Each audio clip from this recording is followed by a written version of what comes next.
I have been ostracized for most of my life, but to be so readily accepted into the white community is wild to me. I definitely have this feeling of like, I don't want to be a minstrel show. I don't want to be their Negro. This is definitely not the path that I saw for myself as a Black queer femme, and especially not as one who has dealt with all of the exoticizing and fetishizing that comes along with living in this body in the 21st century. It makes a lot of sense to me that I would have eventually walked this path, because ultimately yoga has absolutely nothing to do with what you look like or, where you're from. It has to do with getting in touch with your breath so that you can get in touch with who you truly are. As a marginalized person, it's very important to do this kind of work, because my yoga practice does ultimately turn into a kind of social resistance in addition to being a way that I can look within myself.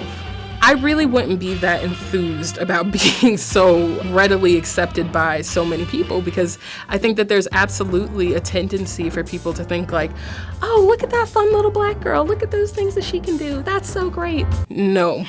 That's not what's happening here. It's not fun feeling like the token, and it's something that I have gotten used to in my life, but it also just doesn't feel good. Everybody yoga is meant for every single person who has not seen themselves in the yoga world. There's so many different people, not just POC, but everybody's got a thing where they feel like I'm not good enough or I'm not flexible enough. And this book is meant to show you that you have everything that you need.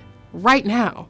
At my signing in Durham, a guy stood up and asked the most amazing question. He asked me how I feel about being POC in a room full of predominantly white practitioners. And it was the first time that I'd really thought about what it must be like specifically to be a Black man. The yoga community is predominantly female in America and predominantly white.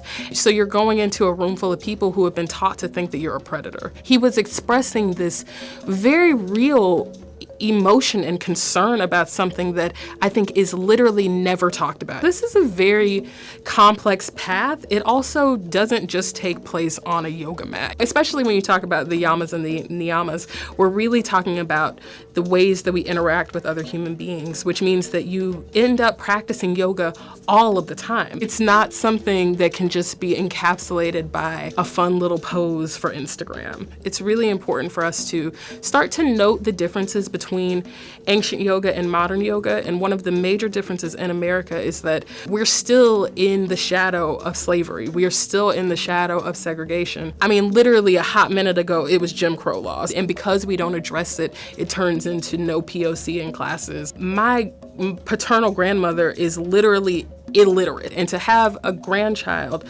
that has written a book that we're then talking about on the internet, that's not just for me, that is for my people.